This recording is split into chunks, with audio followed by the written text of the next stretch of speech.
الرجيم باب مناقب جعفر ابن ابي طالب الهاشمی رضی اللہ تعالی عنہ. جعفر ابن ابی طالب چرے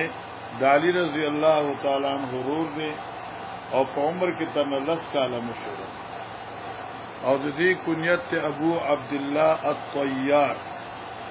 اور دی حاشی وم نمبر حاشی دیر تفصیل ذکر کر دے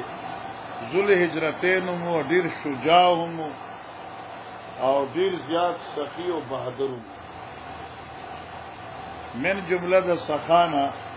مکمہ حدیث تیر شویر چې غریبان براله ندیب دا کور کې د سیشو تردی پوری چې دا کوچو د غړو هغه کڅوړه بیراوړله هغه اوښلوله وزدا څنګه وسه او دې حدیث کوم دغه سي دغه صفات ذکر کیږي. نبی کریم صلی الله علیه وسلم د جعفر ابن ابي طالب په حق کې فرمایلی اشبهت خلقی و خلقی ته صورت او سیرت په دواړو اعتبارونو سره ما سره مشابه وي. خلقی صورت ته اشاره ده او خلقی اخلاق ته اشاره ده. نو صورت و سیرت او ما سوچ کو چې دا خلقی په خلق ول مقدم دي. نو ځکه یو سیرت ته هغه باطن دی او یو صورت ته هغه ظاهر دی. نو صورت خور چاته ښکاری لوی د ظهور نه خلقی مخه ذکر کا او خلق ور پسیرا تا نظر شمه قربان شمه. احمد بن ابي بكر قال حدثنا محمد بن ابراهيم بن ميلاد بن ابو عبد الله الجهني عن ابن ابي زيد عن بعيد المقبول عن ابي هريره رضي الله عنه ان الناس كانوا يقولون سر ابو هريره اني كنت الزم رسول الله صلى الله عليه وسلم بشباب بطني يكون لا اكل الخميره بس ګوره دا حدیث مخکې تیر شوی دی خو د دې مقاصد او مطالبو کې فرق دی. علی ابو هريره رضی الله عنه فرمایي صحابه کرامو کې ز ټولو کې غریب ما احادیث ما ته یادو نو دغه وجه د حضرت دعا وا دین دې زنا بعض محدثین یو خسته استدلال کړی چې دا احادیث ما ته په هغه وخت کې یاد شوی دي چې کله ما د خل باس د خو خوراک خیال نه کاوه. بعض خلک وي زه غریبم کنه ما خیال د خو خوراک او د خل باس نه کاوه. نو ته چې خل باس خیال نه کوي او د خو خوراک خیال نه کوي په جمعات کې بناسي کنه او چې ته خوراک به خوي نو جاو بازار ته غواړي لباس کې خوي نو بازار ته به تل غواړي. په دې لپاره فرمایي كانوا يقولون اكثر ابو هريره واني كنت الزم رسول الله صلى الله عليه وسلم بشبع بطني فما خوا د خېټي وڅړې ملاشه بس کو مطلب یا فما خوا د خېټي په علم سره حين لا اكل خميره کله چې ما نه خورل خميره روټه ولا البس الحبير او نه می اغوستا لچکدار و لکیردار صادر و جامع. الحبیر حبری جامع تو ہوئی حبری جامع داردار صادر تو ہوئی لکه ګوره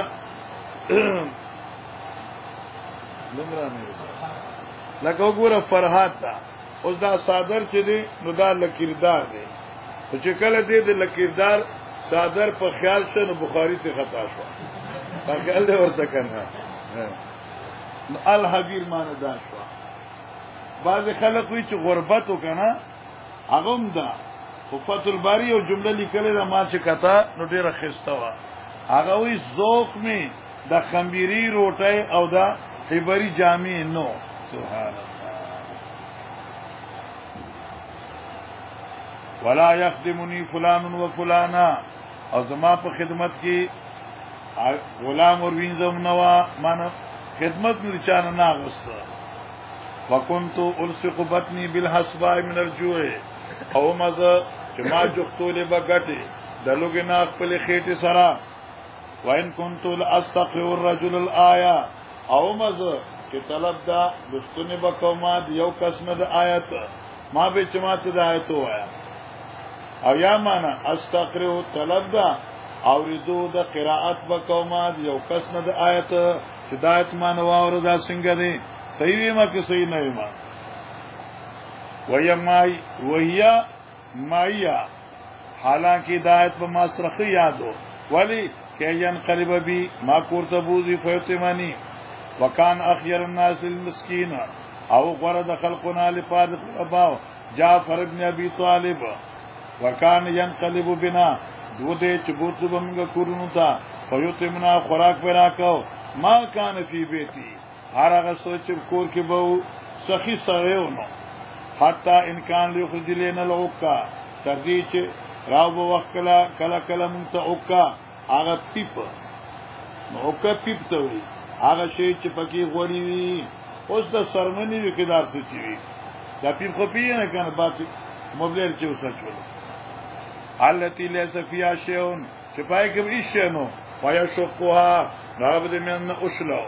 فنل اقما فیا چې سبا پکیو منگ با اسا ٹالا دا سی وقت منگ تیر کرو جی قال حدثنا عمرو بن قال حدثنا ابن هرمز قال اخبرنا اسماعيل بن ابي خالد بن الشهدي ان ابن عمر رضي الله عنه قال اذا سلم على ابن جعفر قال السلام عليك يا ابن ذي الجناحين قال گورا جعفر باندې بس سلام وی ابن عمر سے وی با السلام علیکا یا ابن ذی الجناحین وشو کنا اے د جعفر زویا اے د خاون د دو وزرو اے زویا خاون د دو وزرو زکه چې جناحین د دې لیچ کټ شوی او کله چې دې شهید شو نبی اسلام ما کتن یطیر فی الجنت جنت کی حوصو الوات او اعمال یا سچو ابن عمر ورته یا ذل جناحین اوس امام بخاری وی جناح ستوي کون فی جناحی شا زما په طرف اگر بابا جی چراغه نما ورته چې کون جناحی شت کینا زما په غاری زما په طرف مسله حل شو خدي یا تیشوا کون فی ناحیتی د جناب مز ناحیتی یو غاړه تیشوا کل جانبین جناحان ہر طرف سے یو جناح ہوئی ایدی طرف تا خی طرف تا کس طرف تا قربان ذکر عباس بن عبد المطلب ذکر دا حضرت عباس رضی اللہ تعالیٰ عنہ دا عظیم شخصیت و کنیت ابو الفضل نبی علیہ السلام نے 2 کال یا 3 کال دے مشرو او ډیر پخوانی اسلام قبول کړو دا خو بین سطور لیکلی دي بعض کتابونو کې یو جمله ده چاته پوس کو د حضرت عباس دا خود نبی اسلام ترو جیت مشری او کې نبی اسلام مشر دی تکته لوی کې نبی اسلام لوی دی دې داونو چې زلوی ما لکه زلویم کې احتمالات عمر کې لوی ما درجه کې لوی ما شان کې لوی ما ډیر ناشنا خبره وکړه وی عمر زما زیات دی او مرتبه د محمد علی السلام سوا ده خسته خبره زدا حضرت نو عمر کې 2 کال یا 3 کال زیات دی نو عمر زما سوا دی او درجه د نبی علی السلام سوا ده جناب وبه قال حدثنا حسن محمد قال اخبرنا محمد بن عبد الله الانصاري قال حدثني ابي عبد الله بن مسنن عن سمامه بن عبد الله بن انس ان عمر بن الخطاب رضي الله عنه كان اذا قحط استسقى بالعباس بن عبد المطلب فقال اللهم انا كنا نتوسل اليك بنبينا فتسقينا وانا نتوسل اليك بعم نبينا فاسقنا فيسقون مناقب قرابه رسول الله صلى الله عليه وسلم مناقب یعنی فضیلت رشتہ دارانو د پیغمبر علی السلام او قرابت چاته وي هر اغرشتي ته وي چې دغه نسبت جد اقرب توشي لکه دلته عبد المطلب دی د نبی علی السلام نوم محمد د پلار نوم عبد الله او د عبد الله د پلار نوم عبد المطلب ٹھیک شو غنا نو دې ته وي نسبت او رشتہ د حضرت سره مقصد د حدیث دا دی چې د نبی علی السلام باقاعده قرابت شته او قرابت د ډیر د احسانات لایق دي خو میراث ته پیغمبر چو آی کې د پیغمبر قرابت دي سکنو جی وبه قال حدثنا ابو اليمان قال اخبرنا شعيب بن الزهري قال حدثني عروة بن الزبير عن عائشة رضي الله تعالى عنها ان فاطمة ارسلت الى ابي بكر تسأله ميراثا من النبي صلى الله عليه وسلم مما فعل الله على رسوله تطلب صدقة النبي صلى الله عليه وسلم التي بالمدينة وفدك وما بقي من خمس خيبر فقال ابو بكر ان رسول الله صلى الله عليه وسلم قال لا نرث ما تركنا فصدق انما ياكل ال محمد من هذا المال يعني مال الله ليس لهم ان يزيدوا على المأكل والله واني والله لا يغير شيئا من صدقات النبي صلى الله عليه وسلم التي كانت عليها في عهد النبي صلى الله عليه وسلم ولا عملن فيها بما عمل فيها رسول الله صلى الله عليه وسلم فتشهد ثم قال إنا قد عرفناك يا أبا بكر فضيلتك وذكر قرابة من رسول الله صلى الله عليه وسلم وحقهم وتكلم أبو بكر فقال والذي نفسي بيده لقرابة رسول الله صلى الله عليه وسلم أحب إلي أن أصل من قرابتي. وفي قال حدثنا عبد الله بن عبد الوهاب قال حدثنا خالد قال حدثنا شعبة عن واقع قال سمعت أبي يحدث عن ابن عمر عن أبي بكر رضي الله عنه قال أرقب محمد صلى الله عليه وسلم في أهل بيته. وفي قال حدثنا أبو بكر قال حدثنا معاهدة عن عمرو بن دينار عن الجابر بن مليكة عن المسير بن مخرمة رضي الله عنه أن رسول الله صلى الله عليه وسلم قال فاطمة بغضة مني فمن أغضبها أغضبني. وفي قال حسين بن قتادة قال حدثنا إبراهيم بن سعد عن أبيه عن عروة عن عائشة رضي الله عنها قالت دعا النبي صلى الله عليه وسلم فاطمة ابنته في شفاه التي قبضت فيها فسارها بشيء فوقت ثم دعاها فسارها فضحكت قالت فسألت عن ذلك فقال سارني النبي صلى الله عليه وسلم فأخبرني أني أقبض في وجهه الذي توفي فيه فبكيت ثم سارني فأخبرني أني أول أهل بيتي أتبعه فضحكت نو دا حدیث بار بار منگوی جل مناقب زبير بن العوام رضي الله عنه وقال زبیر ابن عوام رضی اللہ تعالی عنہ دا زبیر چې دی د صدیق اکبر زوم دی عبد الله مشهور دی زیو چې کوم بیا خلافت د مکه حاصل کړو دا د زبیر رضی الله عنه ذکر دی او زبیر انتهایی بادر او پیغمبر علیہ السلام چې کله خیبر لته نبی رسول اعلان وکړ چې مال د خیبر خبر راوړي او دغه جاسوسي را لوکي نو په اسبانه دې روان شه د دې چکرېو له لاړو راغې انتهایی بادر دي وقال ابن عباس رضي الله عنه حواري النبي صلى الله عليه وسلم او دې خدمتګارو د نبی عليه السلام وسمي الحواریون لبياض ثيابهم اوس دې کې نقطه یاد کړه دې د پیغمبر حواریو خدمتګارو او حواری ته حواری څه کوي چې دا د حورا نه دی او حورا سپین ته وي نو دی بس سپینی جامې اغوستلې او دا د خانګۍ نه خره دا معنی نه ده چې دوی به جامې سپینو دي دا خلک چې دوبیانو د دوبی خو جامه نه سپینې ویزي خیره تلړکې نو جامه خو زما سپینه ده او دوی مولي سه بل شان له بل شان له هغه بل شان له دا بل شان له دا ټولي بس سپینې نو خسته خبره دا شو چې هم ابناء الملوک د بادشاہانو د غټو خلقو اولادو او غټ خلک سپینې جامې غوندي کنه آی وجه دا ده چې صابون ډیر استعمالي کی ویزل کیګم بار بار دا د غټانو خلقو نه خوي وښه کنه قال حدثنا خالد بن مخلد قال حدثنا ابن مسلم عن هشام بن عروة عن أبيه قال أخبرني مروان بن حكم قال أصاب عثمان بن عفان الرواة في سجود سنة الرواة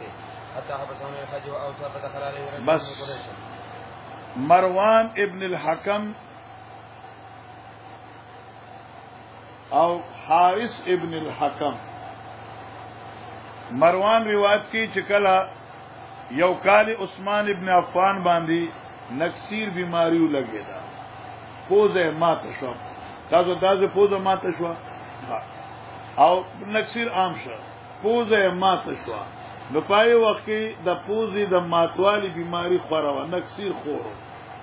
نو ته پای کې ډیر بیمار شو نو دی دا څه مصیبت ده دورته دا ماشين خو نه لګیدل طایرا دا وګور مخامخ د ماشين بٹن خو نه لګیدل کله کله د طاقت زیات نه ستانه بٹن ماشين اچھا چلو ٹھیک ہے یہ اچھا داخله خلی مليو چشن خاجي استاسو خیال دی اب دی نکسیر چې دی لراغه نو دی خپل کاتب ته وی چې زه خلافت لیکم عبدالرحمن ابن عوف تا مان رسوب خلیفہ عبدالرحمن ابن عوف کاتب چې کومو نغی راس فاش کو چې عثمان سے خلافت عبدالرحمن ابن عوف ته لیکل دي عثمان سے دین زیاد خفش دا څه دی یاره نګوره دا پېټرول پکې واچو بخاری نه پېټرول خو نه ګوره او کنه یا څه چلو کنه نو عبدالرحمن ابن عوف تدی خلافت لیکا توجه ہے خلافت لیکا کاتب ته وی چې ګوره دی باندې تاسو خبره نه چې زه وفات شوم نو خلافت به بیا دی به وخت کار کوي ما ودی لیکلی ها کاتب چې کوم دی حضرت عثمان ابن عفان راز چې کوم دی هغه فاش کا اوس هغه کاتب چې حمرانو دای نومو نو بیا حضرت عثمان ته چې پته ولګی دا نو کاتب د مدینې نه کمزه ته ولګه بصری ته جلاوطن نه بیا مروان ته چې پته ولګی دا نو مروان ورنه تاسو کا چې تاسو خلیفہ کړی دی یا ته وصیت په خلافت کوي عثمان سیوی چې خلق سوی کې خلق وي نو زه وصیت په خلافت کوم چاویلی دي نو دی به کس نه خوده روایت اشاره ده ګوره قال اصحاب عثمان بن عفان رعاف شدید سنه الرعاف حتى حبسوا الحج حج نه پاتشه واوصا او دی وصیت کړو لکه ما ته توسوي فدخل علی رجل من قریش یو سره قریشی راغه فقال ندیر قریشی وی استخلفو زمانہ عايزو خلیفہ کم یوما استخلفو ذ خلیفکم یا استخلفو تزو خلیفہ کای فقال عثمان وی وقالوا اي خلق داویلی خلق مطالبه کړی دا قال دی رجل قریشی وی نام او قال عثمان ومن دا مطالبه چا کړی دا فسکتا نو دی بچب شو فدخل علی رجل آخر فبل کسراغه احسب الحارث زګمان کوم چې حارثو کم حارث اخراوی وراوی څوک دی مروان ابن الحکم دی نو حارث ابن الحکم راغه فقال وی استخلفو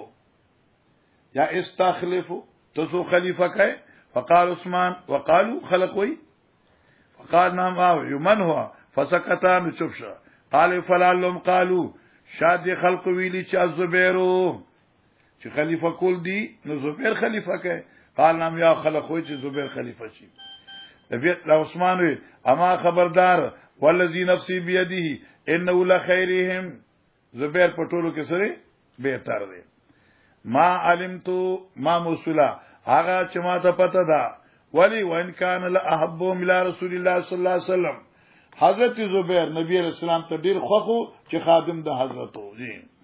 قال حدثنا عبيد بن اسماعيل قال حدثنا ابو سامه عن شهيم قال اخبرني ابي قال سمعت مروان يقول كنت عند عثمان اتاه رجل فقال استخلف قال وقيل ذاك قال نعم الزبير قال ما والله انكم لتعلمون انه خيركم ثلاثا وبه قال حدثنا مالك بن اسماعيل قال حدثنا عبد العزيز وابن ابي سلمة عن محمد بن المنكدر عن جابر بن زيد قال قال رسول الله صلى الله عليه وسلم ان لكل نبي حواري وان حواري الزبير وبه قال حدثنا احمد بن محمد قال اخبرنا عبد الله قال اخبرنا هشام بن عروه عن ابي عن عبد الله بن الزبير رضي الله عنه قال كنت يوم الاحزاب جعلت انا وعمر بن ابي سلمة في النساء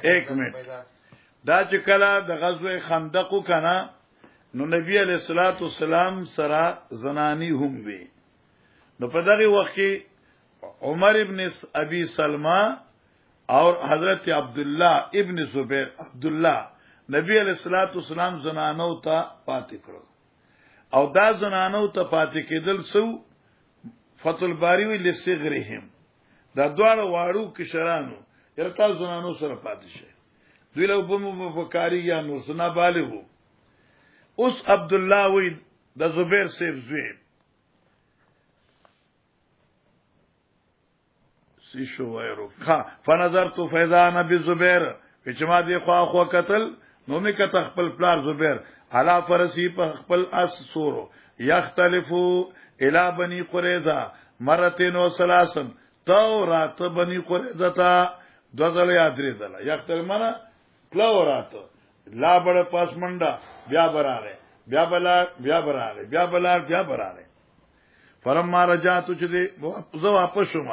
قلت ما یا بتی رایتو کا اے بابا ما تلی دلوی تختلفو چتلی راتلی قال وهل رایتنی یا بنیا بچیا لیدل دیون ما بابا جی آو پیور نبی علیہ السلام قال فرمایلو من یاتی بنی قریظه سوک دې چلار شي بنی قریظه څخه فیاتینی بخبرهم ما دیدا حالات راوړي فانطلقت زلارم فلما رجعت چراغ پسوم جمع علی رسول الله صلی الله علیه وسلم ابویه نو معنا قربان کړه ماتا پیغمبر مور پلار خپل او فدا کا بی و امي معنا په ما باندې فدایان کړه او جمع کړه په دې فدایت کې پلار او مور وی بی ابي انت پوښتنه بی ابي و امي زما مور پلار د تانه قربان شي زبیره د زبیر شجاعت اور بہادری وا. وفيه قال حدثنا ابن حفص قال حدثنا المبارك قال اخبرنا هشام بن عروه عن ابي ان اصحاب النبي صلى الله عليه وسلم قالوا للزبير يوم اليرموك خجدا د یرموک دا د روم سره چې جنگو په دې کې مسلمانانو تعداد 45,000 او رومیان چې کومونو تقریبا 2 لک 7 लाख رومیانو اور 45,000 مسلمانانو او په دې جنگ کې تقریبا 1,24,000 یا 25,000 1,24,25 دا خو تقریبا رومیان وجل شو او 4,000 تقریبا مسلمانان شهیدان شو او دا ډیر لوی جنگو. نو دوی کې دوی زبیر ته یوم الیرموک الا تشدو ایت حمله نه کوي فنشد ما کا چې تاسو موږ ولار شو هر په دې کفار رومیانو باندې حمله پکار ده ته چې زین موږ در سره زو کنه ورازه بل روایت کې راځي موږ بغازی کې ویل دي چې دوی لاړ نو زبیر چې په مخ کې شنو مرګري صفات شو آی پر اپن شو حضرت زبیر باندې تور گزارونه وکړه. نو په دې املا کې یو گزار د احد لګیدل هغه کنده جوړه شوه 2 گزارونه دلته ولګیدل. عبد الله وی من په وری کوالی کې پلار سره چې لبه کولی د توري یو زخم دمره غټو موږ پکې کړه کړه لاسو مچو ایو وخت دا سرجری زمانه نه وکنه لکه اوس چې دا وی الا تشد فنشد ماکا فعمل عليهم فضربوا ضربتين 2 گزارا الا تقيف اولی باندې بینما ضربتون چې په مې دې دواړو کې یو زور ضربمو یو زور ضربمو یعنی یو زور ضرب نخوا ضرب بیا یوم بدرین چواله شو پر از غزوه بدر قالوا فكنت ادخل اصحابي هم داخلول بما خپل ګوتی په تلک ضربات پدې ضرباتو کې پدې زید گزار ال ابو انا صغیر بابا سره مل بکولی پدې حاجم کما شومما ذکر طلحه بن عبد الله رضی الله عنه وقال عمر رضی الله عنه توفي النبي صلى الله عليه وسلم وهو ذکر د طلحه صاحب رضی الله عنه عمر صاحب چې کله نبی رسول الله د دنیا نه ته حضرت طلحه ابن عبد الله ډیر خوشاله او دا د پیغمبر ډالو لکه څه راځي په هوت کې د حضرت ډالو او نبی اسلام باندې ځان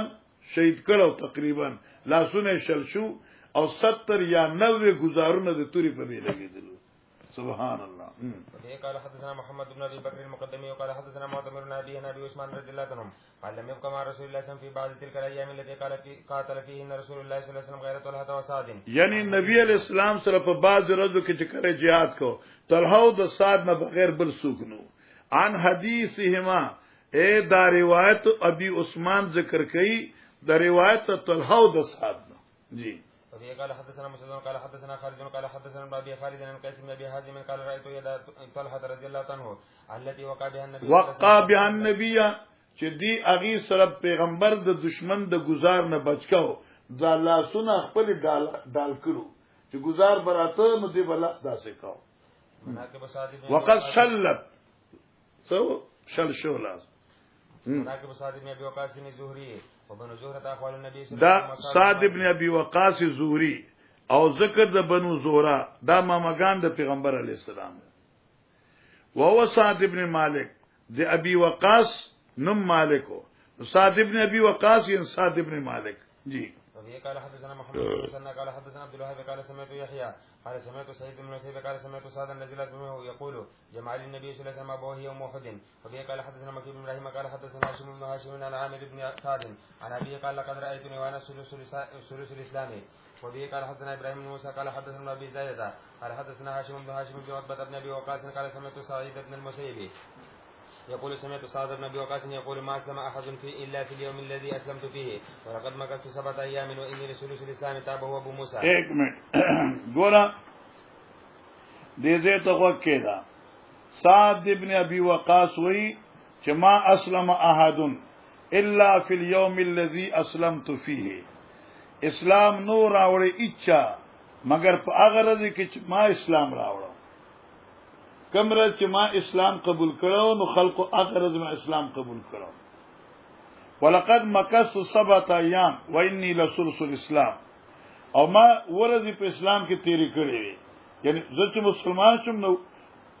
چې کله ورځې زما د مسلمانۍ کې دي زه په سلسله اسلام ما باندې دریم قسم په مسلمانۍ کې مسلمانانو دې باندې حاصل شکال ذکر کړ اول مسلمان خو صدیق اکبر دی رضی الله عنه بیا حدیجه الکبرى رضی الله عنها بیا څوک دی زید ابن حارثه دی رضی الله عنه او حالانکه سات خو حاشیه لیکل دي چې دی اسلام چې قبول کړو نو په ترغیب د صدیق اکبر سره دغه صدیق اکبر ترغیب ورکړو دی بیا ال اسلام قبول کړ دی نو دې څنګه سلسله اسلام شو او دې څنګه چې ما اسلام ته آدم پوښ کنه یو جواب ستا حاشیه لیکل دی چا دا بحسب ظنه و علمه دې چې ما اسلم احد الا فی اليوم الذي اسلمت فکم رز چې ما اچا اسلام نور راوړي مگر پاغره چې ما اسلام قبول کړی دی دا دې په خپل ګمان او په خپل ځان باندې وایي ٹھیک شو دویم جواب دا چې دا حصر اضافي دی او مرادن اسلام د رجالو احرار دی دریم جواب دا دی چې دلته کې دا حرف الا نه دی دا غیر محفوظ دی او اصل عبارت دا دی یقولو دی ما اسلم احد فی اليوم الذي اسلمت فيه دا الا غیر محفوظ دی معنا شو اسلام نو راوړ اچا هغه ځکه چې زه پکې مسلمان شوم لکه د اتوار سبا اتوار دنن هفته وا په هفته کې چې کوم پرز د هفته چې ما اسلام قبول کړو نو په دې راځي کې زه تنها مسلمان شوم بل څوک زما مرګره نو دا خبره صحیح شو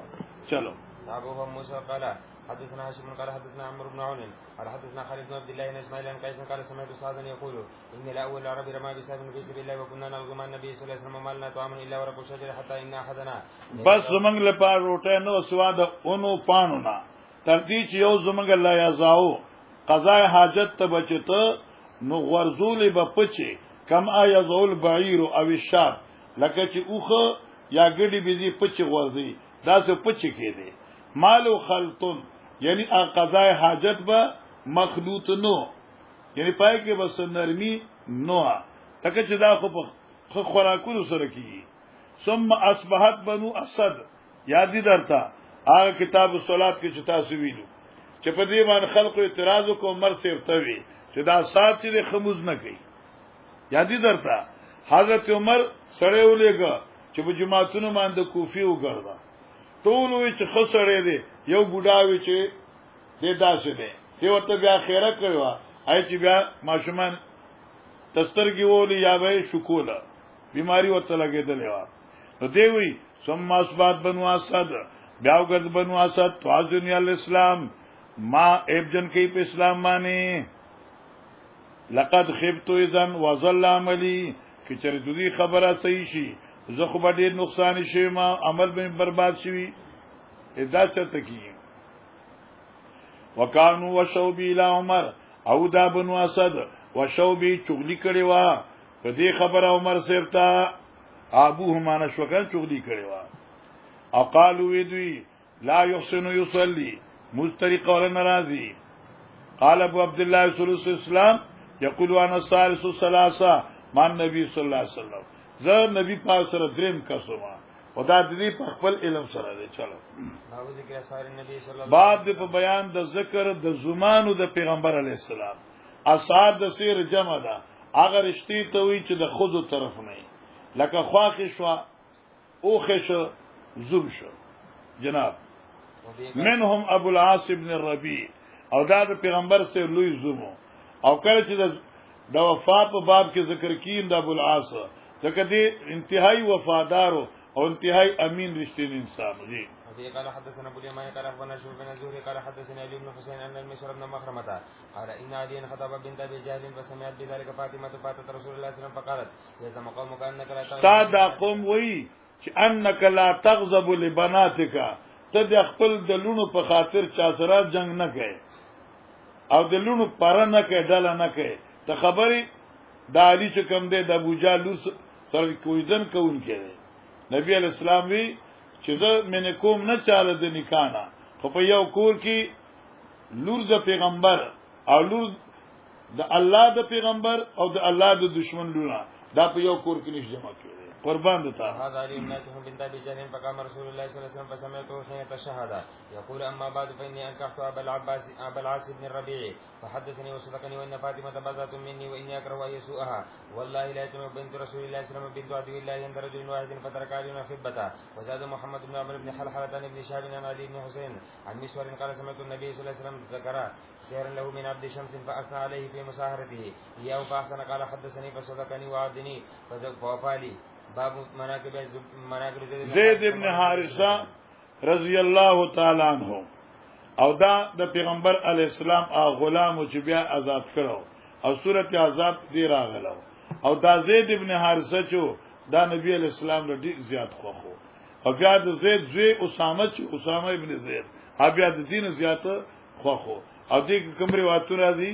ټول تا مخه مغازی کې ویلي وقال براء النبي صلى الله عليه وسلم انت اخونا ومولانا وبه قال انت اخونا ومولانا ثابت شمخنا وبه قال حدثنا خالد بن مخلد قال حدثنا سليمان وقال حدثنا عبد الله بن دينار عن عبد الله بن عمر رضي الله عنه قال بعث النبي صلى الله عليه وسلم بعثا وامر عليه مسامة بن زيد فطعن بعض الناس في امارته فقال النبي صلى الله عليه وسلم ان تطعنوا في امارته فقد كنتم تطعنون في امارة ابيه من قبل وايم الله ان كان لخليفا للامارة وان كان لمن احب الناس الي لخليقا للامارة دي مناسب د بادشاہ دي او دي احب الناس الي ما ته ټول زیات محبوب دي وان هذا لمن احب الناس الي بعده او دغه زید زوی اسامه دامات بیا ټول زیات محبوب دي وبه قال حدثنا يحيى بن قزاد قال حدثنا ابراهيم بن سعد بن زهري عن عروة عائشة رضي الله عنها عنهم قالت دخل علي قائف والنبي صلى الله عليه وسلم شاهد اسامة بن زيد وزيد بن حارثة مستجيان فقال ان هذه الاقدام بعضها من بعض قال فسر بذلك النبي صلى الله عليه وسلم وعجبه واخبر به عائشة هغه وجه داوا چې خلقو د اسامه باندې د رنگ تورو او پلار خستو نو دې څنګه چې دې کنه تور رنگ پیدا شوی دی د زید زوی نه دی دې دوار ودو اسامه او زید پلار زوی او قافیه شناس یو کسو هغه چراغ وی ان هذ الاقدام بعضها من بعض اگر چې مخویل لیکنه چې په قافیه سره نسب نه ثابتيږي خو تایید فکر دي شي دا به ست تایید دی دک دانا چې اثبات نسب دی قربان د تانزار اسامه ابن زید وفي قال حدثنا قتيبة بن سعيد قال حدثنا ليس عن الزهري عن عروة عن عائشة رضي الله عنها قريشا أهمهم شأن المرأة المخزومية فقالوا ما يدر عليه إلا أسامة بن زيد حب رسول الله صلى الله عليه وسلم وفي قال حدثنا علي قال حدثنا سفيان قال ذهبت أسأل الزهري عن حديث المخزومية فصاحبي فقلت لسفيان فلم تحمله عن أحد قال وجدته في كتاب كان كتبه أيوب بن موسى الزهري عن عروة عن عائشة رضي الله عنها امرأة من بني مخزوم سرقت فقالوا ما يكلم النبي صلى الله عليه وسلم فيها فلم يلتري أحد أن يكلمه فكلمه أسامة بن زيد فقال إن بني إسرائيل كان إذا سرق فيهم الشريف تركوه وإذا سرق فيهم الضعيف قطعوه ولو كان فاطمة لقطعت زيادها ما شاء الله أجي جاو وبه قال حدثنا سر محمد بن أبو عباد يحيى بن عباد قال حدثنا ماجشون قال أخبرنا عبد الله بن دينار قال نزل ابن عمر يوما وهو في المسجد إذا رجل تصحب ثيابه دی راخل ځان پس جامع لنګي وګدو یا په پرتګ وګدو خلنګي وګدو دا سي راخل فی نایت المسجد فقال ابن عمر انظر من هذا وګوره دا سوق دی چې دا لنګي دمر وګدې لیت هذا عندي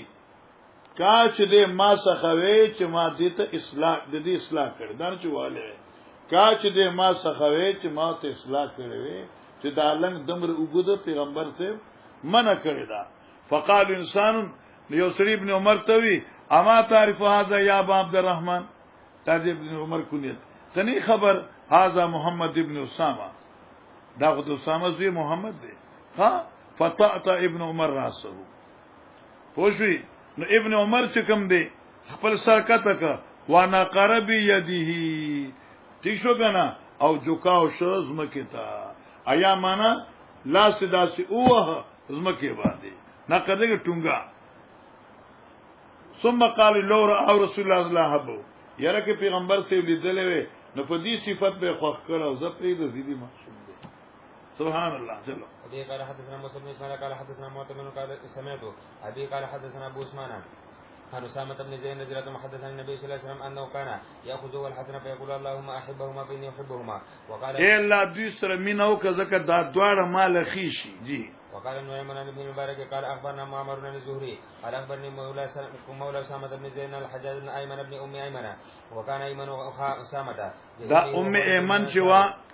دا اخا اسامه رور دا اسامه ابن ام ایمن کنا جی وهو رجل من انصار فراه بن عمر لم يتم ركوعه ولا سجده فقال عادل قال عائد دا مز دوباره وکا جی قال ابو عبد الله وحدثني سليمان بن عبد الرحمن قال حدثنا وليد بن مسلم قال حدثنا عبد الرحمن بن نمير عن الزهري قال حدثني حرمله مولى اسامه بن زيد انه بينما وما عبد الله بن عمر اذ دخل الحجاج بن ايمن فلم يتم ركوعه ولا سجده فقال اعد فلما ولى قال لي ابن عمر من هذا؟ قلت حجاج بن ايمن بن ام ايمن فقال ابن عمر لو راى هذا رسول الله صلى الله عليه وسلم لاحبه فذكر حبه وما ولدته ام ايمن. قال ابو عبد الله وزادني بعض اصحابي عن سليمان وكانت حازنه النبي صلى الله عليه وسلم. حازنه من دايه ام ايمن شوا نبی رسام دايه و دايه پیجنه کنه معشوم چې چا پلاس کو شنی. باو مناقب عبد الله بن عمر بن الخطاب رضي الله عنه وبه قال حدثنا شعب بن مسلم قال حدثنا عبد الرزاق عن معمر بن الزهري عن سالم بن عمر كان الرجل في حياه النبي صلى الله عليه وسلم اذا راى رؤيا قص على النبي صلى الله عليه وسلم فتمنيت ان ارى رؤيا اقصها على النبي صلى الله عليه وسلم وكنت غلاما شابا اعزب وكنت انام اعزبا واد کړي في المسجد على عهد النبي صلى الله عليه وسلم فرأيت في المنام كأن ملكين أخذاني فذهبا بي إلى النار فإذا هي مطوية كطي البئر دا جهنم چې نو پشان د کوئی جوړ کړی شو جی فقرني البئر وإذا فيها ناس قد عرفتم فجعلت أقول أعوذ بالله من النار أعوذ بالله من النار فركهما ملك آخر فقال لي لم ترى اون یریږي جی فقصصت على حفصة فقصتها حفصة على النبي صلى الله عليه وسلم فقال نعم الرجل عبد الله لو كان يصلي من الليل. قال سالم وكان عبد الله لا ينام من الليل إلا قليلا. وبه قال حدثنا يحيى بن سليمان قال حدثنا ابراهيم بن يونس عن الزهري عن سالم بن عمر عن اخته حفصة رضي الله عنهما ان النبي صلى الله عليه وسلم قال لها ان عبد الله رجل صالح. باب مناقب عمار بن حذيفة رضي الله عنهما. عمار ابن یاسر او دې لپاره پیغمبر علی السلام د شیطان نه حفاظت دعا وغوښتې و او حذیفه خود تاسو معلوم دی چې صاحب سر رسول الله صلی الله علیه وسلم جی. وبه قال حدثنا مالك بن اسماعيل قال حدثنا اسرائيل بن المغيرة عن ابراهيم عن القمة رضي الله عنهم قال قدمت الشام فصليت ركعتين ثم قلت اللهم يسر لي جليسا. چې شام ترالون ما وی خدای پاک یوازې ما یسر لي جلیسا صالحا الله سو نیک انسان راولي چې ما سره مرګري شي دلته. فجلست الیم کی ناسم فیضا شیخ قد جاء چې قتل مې یو بابا راغی وشي حتی جلسه لا جنبی نظم خوا کې کی ناسته. قلت ما من هذا؟ هذا ابو الدرداء حاجی عبد الحنان هذا ابو الدرداء. فقلت اني دعوت الله ان ييسر لي جليسا صالحا ما الله نه سوال کړو چې خدایا نیک مرګره چتمال راولي فيسرک نتای تیرا تراجسته انو داونه نو کنه وژګنا دغه خلق صفاتونه وګوره هغه ته دا دوا غوښتي و ویسره ممن انت دکم کلی ما ته الکوفه باول سنتکم ابن ام عبد صاحب النالين والوساده والمطهره مړه زمن سے حیثیت ته سړیا کوفه کې عبد الله بن مسعود ته نه کتلې دا پیغمبر د نالین او د بالغ او د مطهره من مساکم دی او مطهره من لوټه د وبوم دا اوبه ګرځول وليس فيكم الذي اجار الله من الشیطان ایلیشته پتاس کې هغه سره چې الله د شیطان د شر نه بچ کړی دی په دعا د پیغمبر علی السلام. الیس فیکم صاحب سر النبی صلی الله علیه وسلم الذي لا يعلم احد غیره. د پیغمبر رازدار حذیفه هغه رازونه بغیر د حذیفه نه بل شخص خنو. ثم قال بیا ابو الدرداوی کیف یقرأ عبد الله والليل اذا يغشى بخاری کې مخکې ویلي فقرات علی والليل اذا يغشى والنهار اذا تجلى والذكر والانثى وما خلق ذكر والانثى نشته. قال ابو الدرداء والله لقد اقرانيها رسول الله صلى الله عليه وسلم من فيه الى فيها قسم دې چې دغه سمات نبی پاک ویلي دي د خپل خلینا زما خلیتا خدا دې بصری والا خلک دې او ما اعتراض کی چې ته غلط وای وګور تاسو ما تایید وکړه ایو جداوا چې ابو الدرداء سیفتا بیا بل قرت نور رسیدل موږ مخکې مغازی کوي دي. وفي قال حدثنا سليمان بن حرب قال حدثنا شعبة المغيرة عن ابراهيم قال ذهب القمة الى الشام فلما دخل المسجد قال اللهم يسر لي جليسا صالحا فجلس الى ابي الدرداء فقال ابو الدرداء ممن انت؟ قال من اهل الكوفة. قال ليس فيكم أو منكم الذي أجاره الله على لسان النبي صلى الله عليه وسلم يعني من الشيطان يعني عمارا؟ قلت بلى. قال وليس فيكم أو منكم صاحب السر الذي لا يعلمه غيره يعني حذيفة؟ قلت بلى. قال ليس فيكم أو منكم صاحب السواك أو السواد؟ قال بلى. قال كيف كان عبد الله يقرأ والليل إذا يشاء النهار إذا تجلى قلت والذكر والأنثى؟ قال ما زال بهؤلاء حتى كادوا ما زال بهؤلاء همیشه دی په ما باندې دا شامیان حتی کادو تدیج قریب یستنزلونی عن شیء چې ما کوز کی د دې قرت دا یعنی چې معنا چې دا قرت را باندې بند کی ازخ بویم زکه چې سمیت نبی صلی الله علیه وسلم. جی باب مناقب ابي عبيده بن الجراح رضي الله تعالى عنه. ابو عبیده ابن الجراح او دغه منقبت او فضیلت او لوی فضیلت دا دی چې د دې ټول امت امین ابو عبیده دی ماشاءالله. جی وبه قال حدثنا عمرو بن قال حدثنا عبد الله قال حدثنا خالد بن ابي كلابه قال حدثني انس بن مالك ان رسول الله صلى الله عليه وسلم قال ان لكل امه امين وان اميننا ايتها الامه ابو عبيده بن الجراح. وبه قال سنا مسلم ابراهيم قال حدثنا شعبة بن ابي اسحاق عن سيرة عن حذيفة رضي الله عنه قال النبي صلى الله عليه وسلم لاهل نجران لا باسن حق امين فاشف اصحابه فبعث ابا عبيده. دا موږ مغازی کې ویل دي ٹھیک شو چې زه تاسو یو انتهایی امانتدار بلېګم ټول خلق سره چتکو چې دا سوکي دغه ابا عبیده ده څوک دی بل باب د بیان د فضیلت د حسن او د حسین رضی الله تعالی عنہ. وقال نافع بن جبير عن ابي هريره ولی طبیعت کې دیګنه ده نافع بن جبیر عن ابي هريره عانق النبي الحسن نبی علیہ السلام خپل نصیح حسن سرداسي غاړه ملاو کړه او سنی سره جوخ کړه ځان قال حدثنا محمد بن سمعت ابي حدثنا ابو عثمان عن اسامه بن زيد عن النبي صلى الله عليه وسلم كان ياخذ باندې کو کړه یو حدیث نه پاتې شو. قال حدثنا سليمان قال اخبرنا ويا حدثنا ابو اسامه عن الحسن انه سمع ابا بكر سمعت النبي صلى الله عليه وسلم على المنبر والحسن الى جنبه ينظر الى الناس مره واليه یعنی ځان سره کې نو یو سکټ با نسیته او قتل نه بیا به خلقو ته قتل. جی جی قربان. عن أسامة بن زيد بن النبي صلى الله عليه وسلم أنه كان يأخذ والحسن ويقول اللهم إني أحبها فأحبهما أو كما قال أو ثم منكم نتدويسر من أوكم قال شابه. وبه قال حدثنا محمد بن حسين بن إبراهيم حدثنا حسين بن محمد حدثنا محمد بن أنس بن مالك قال أوتي عبيد الله بن زياد برأس الحسين فجعل في قص فجعل ينكت وقال في حسنه شيئا وقال أنس كان أشبه برسول الله صلى الله عليه وسلم وكان مغضوبا. حضرت حسین رضی الله تعالی عنہ چې کله کربلا کې شهید کړي شو او دا د عبد الله ابن زیاد په امر سره شهید کړي شو. دې ظالمانو د حضرت حسین دا سر غوسک او په یو خانه کې خدا او عبد الله ابن زیاد څخه راويسته نو دې بدبخت څخه لخته وا ان دې هغه لخته غستله او د حسین په دې مخ او د پوزې باندې ډېر خسته دی و ډېر خسته مخې دی و ډېر خسته مخې دی. خوشي بعض خلک وایي چې هغه ته بد وي بد لفظ نه دی مطلب دا چې دام دغه یا دا خو ډېر خسته مخ دی و دا ډېر خسته مخ دی. اولی به خسته مخ نه سیدان اسم خسته خوشي دا شاګان چې سیدان سیدا دا اسم خسته اګه د پیغمبر نصیب نه او خامخه غشتي. بیا نبی رسول الله په خپل فرمایلو چې دا زمات ته تللی دی.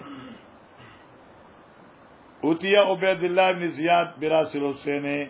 راوړ شو عبید الله بن زیاد تصر د حسین رضی الله عنه فجعل فی تستن خود شو په یو خانه کې فجعل ينکت شو شدا عبید الله ينکت چې دا مخ د حسین په ډنډې سره داسې وه وقال فی حسن شیان او په بار د خاص دي یو خبره چې ډیره خسته مخ دی ډیره خسته چهره ده. فقال انس کان اشبههم برسول الله صلی الله علیه وسلم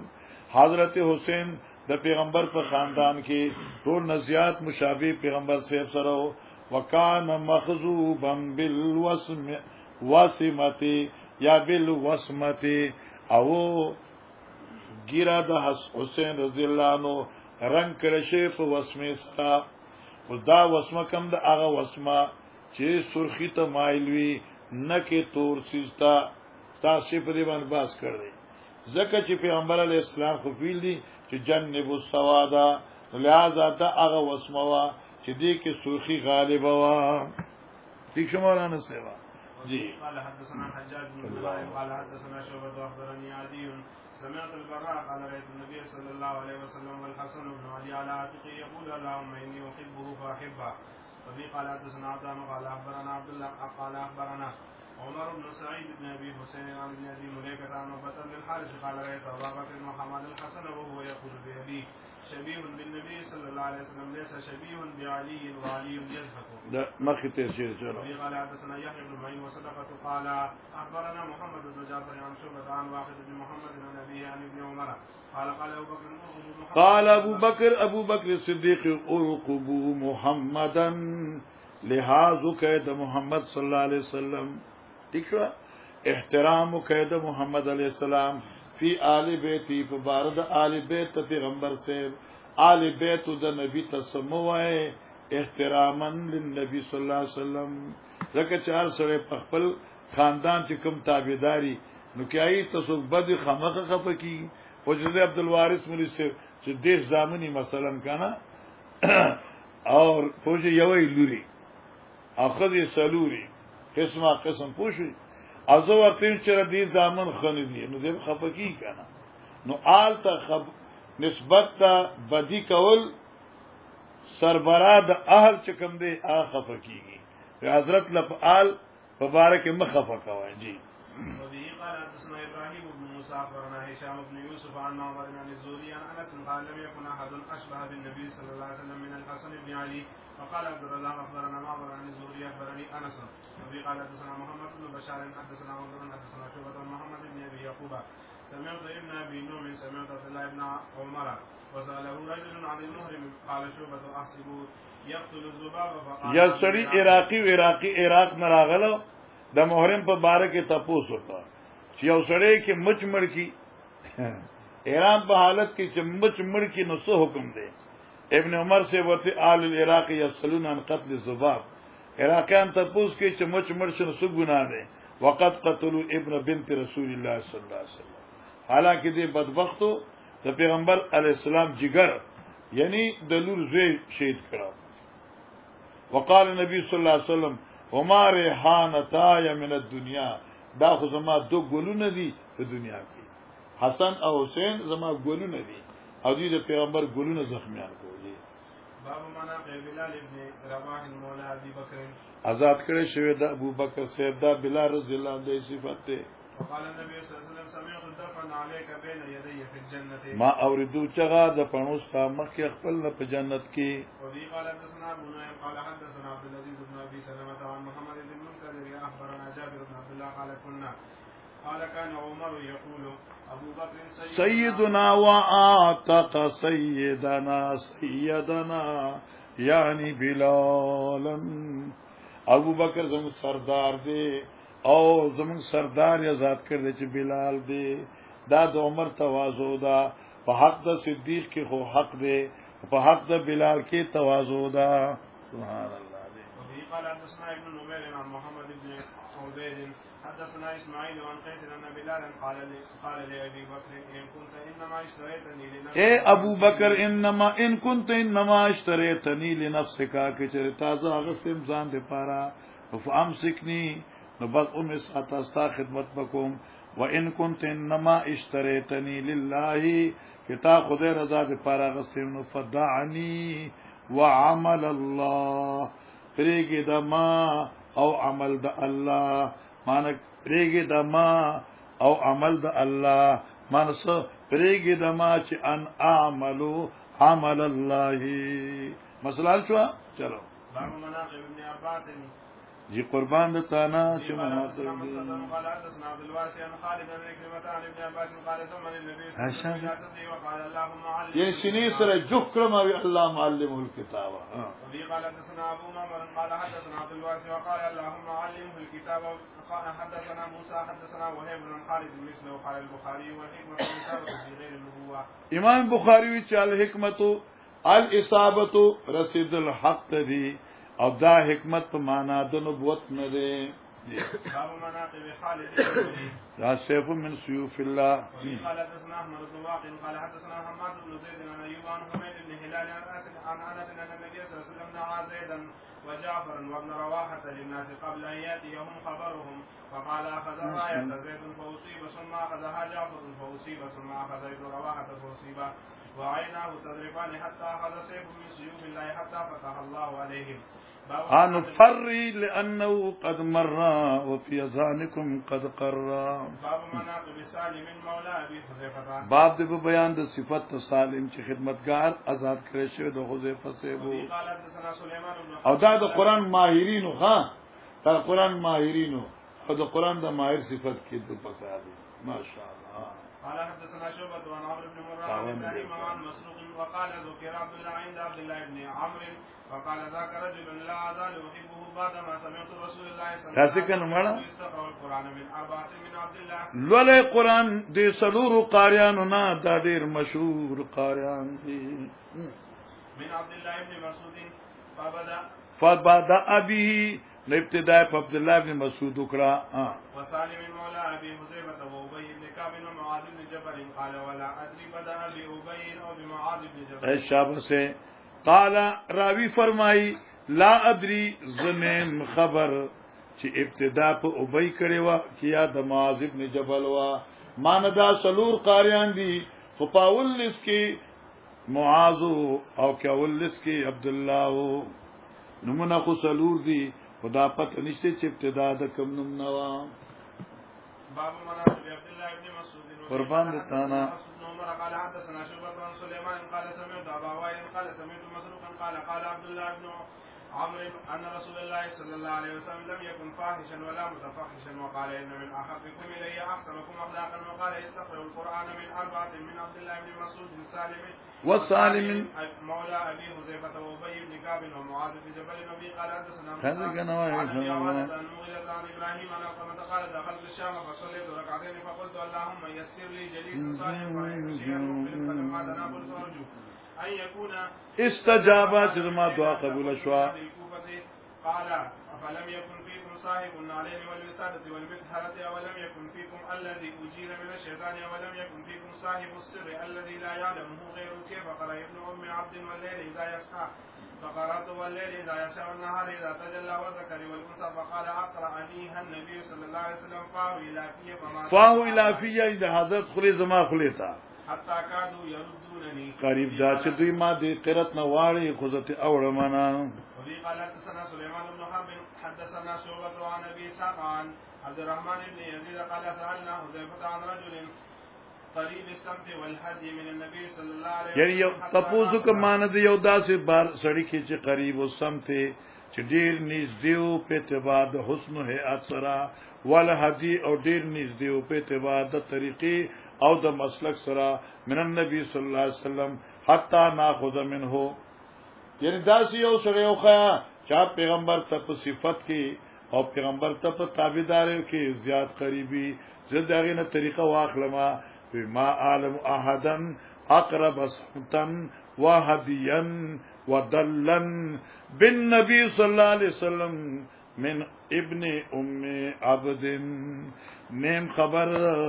چې ډیر قریبي په اعتبار دا حسن او هيئت سره وهديا په اعتبار د تور طریقې او دا مسلک سره ودلن په اعتبار د حالت ظاهري نبی علیہ السلام ته د عبد الله ابن ام مکتوم. وفي قال حدثنا محمد بن العلاء حدثنا ابراهيم بن يوسف بن ابي اسحاق حدثني ابي عن ابي اسحاق حدثني الاسود بن يزيد قال سمعت ابا موسى الاشعري يقول قدمت انا واخي من اليمن فمكثنا حينا ما نرى الا ان عبد الله بن مسعود. دا بخاری مغازی کتابی دی وی دي چې مونږ رالو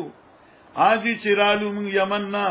او مدینه ته چراو رسیدو زموږ دا خیالو چې عبد الله بن مسعود پیغمبر آل بیتونه ده ځکه چې هر وخت به پیغمبر سره خدمت کیو امور د عبد الله به هر وخت حضرت کور ته تلراتلا موږ دا خود آل بیتونه دي. ٹھیک شو وای ما نرا رنگ رخصا دایسو جذبه را خراب کړه دا څه چلو ها دا اوس شو او دا هغه کور کې بل کم جنریټر لګول بل جنریټر ما څه دي حاجی وا شکر دې الحمدلله ما نرى الا ان عبد الله بن مسعود رجل من آل بیت النبي صلی الله علیه وسلم چې دایو سره آل بیت نه دی ولی لما نرى من دخوله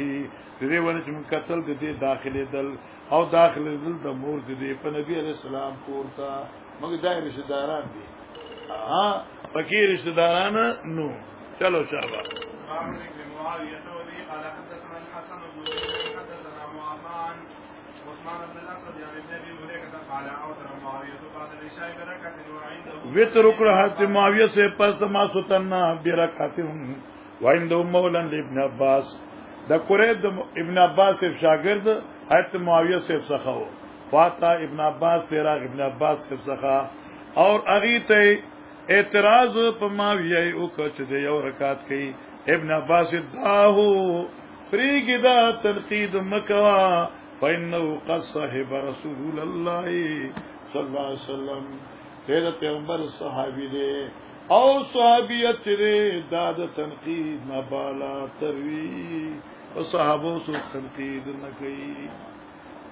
جی وفي قال حدثنا ابن ابي مريم حدثنا نافع بن عمر حدثني ابن ابي مليكه قيل لابن عباس هل لك في امير المؤمنين معاويه فانه ما وصل الا بواحده هل لك في امير المؤمنين معاويه اشتست اعتراف بارد امير المؤمنين فانه ما اوتر الا بواحده واصاب انه فقيه دې چې سکړی دي نو حقیقت کړی دي ځکه چې دې له عالم دې اوس کې چرې او طالب جانا واور یو خبره د معنا کتاب کې لیکل دي چې دې جائرو نو چې ته موازنه کوي هغه لیکون کې د کتاب چې چا حضرت معاویه ته جائر ویلي دي دل تراشه ابن عباس تا د دې دوار موازنه وکا ابن عباس معاویه ته فقيه وی نو کې چا وته جائر ویلي نو دغه سه اعتبار نشته حضرات شو ان شاء الله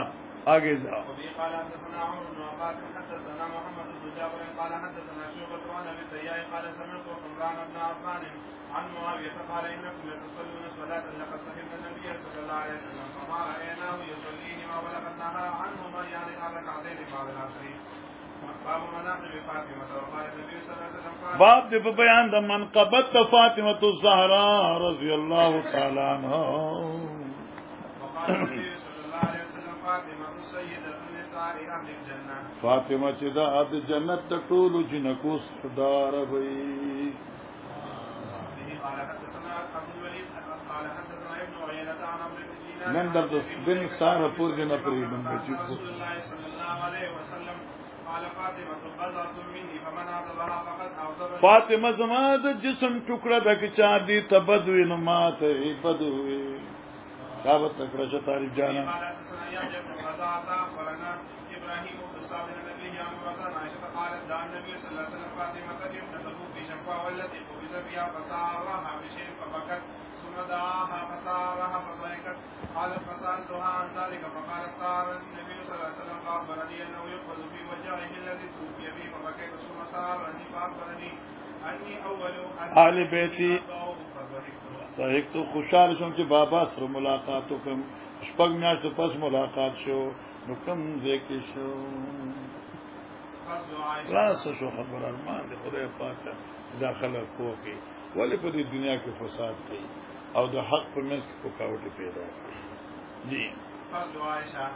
باب دې په بیان د فضیلت زموږ د مور عائشہ رضی الله تعالی عنها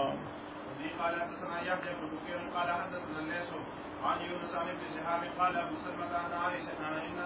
ان عائشة قالت قال رسول الله صلى الله عليه وسلم يوما يا عائشة هذا جبريل يقرئ في السلام دا جبريل دې چې تاسو سلام مای علیه السلام ورحمت الله وبرکاتہ بیا حضرت عائشہ وی ترا تو ګوري ما هغه جبريل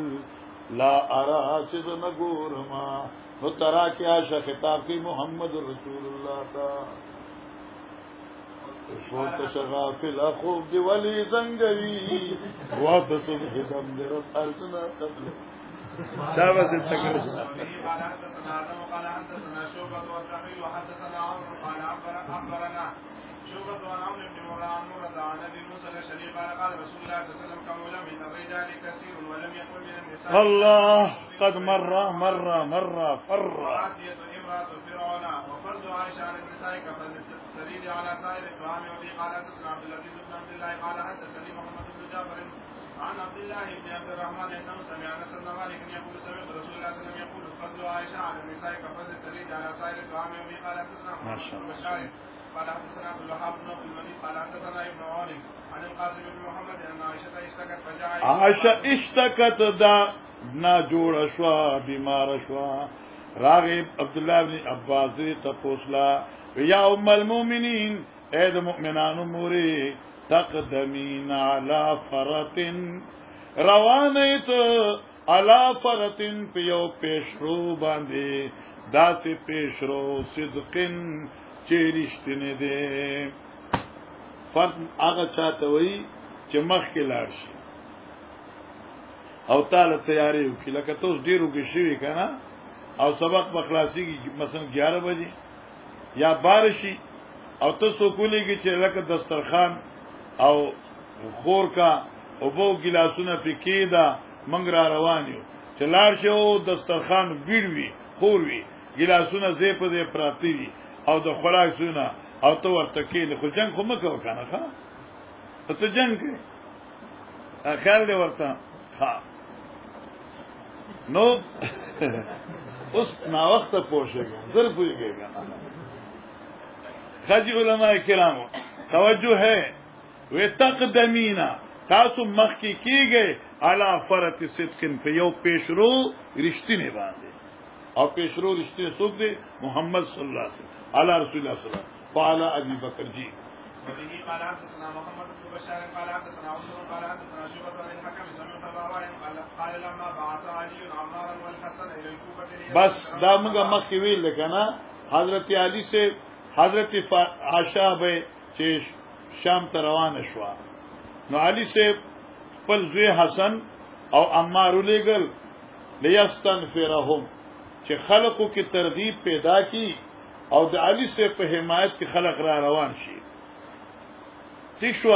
نو چې خطبه ویل عمار سے نغوي انی لعالم انها زوجته فی الدنيا والاخره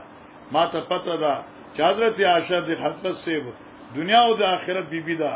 ولکن الله ابتلاکم فدی وخت الله ستاسو امتحان اخلي چې څنګه لتتبعوه او ایاها چنن تاسو د سړی تابعداري کوئ او کې د ابي تابعداري کوئ علي خلیفہ دی اوس تاسو د علي خلافت تابعداري کوئ یا د بیبي صاحبې او بیا هغه وی ولو امرهم امراتن كيف يفلح قوم ولو امرهم جی وبه قال حدثنا عبيد بن اسماعيل قال حدثنا ابو سامة عن هشام عن ابي عن عائشة انها استعارت من اسماء قلادة فهلكت فرسل رسول الله صلى الله عليه وسلم من اصحابه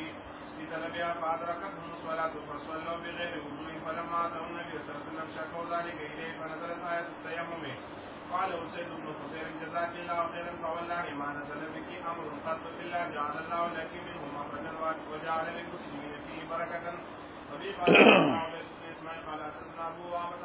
ابو اسامة عن هشام عن ابيه ان رسول الله صلى الله عليه وسلم لما كان في مرضه جعل يدل في نسائه ويقول اين غدا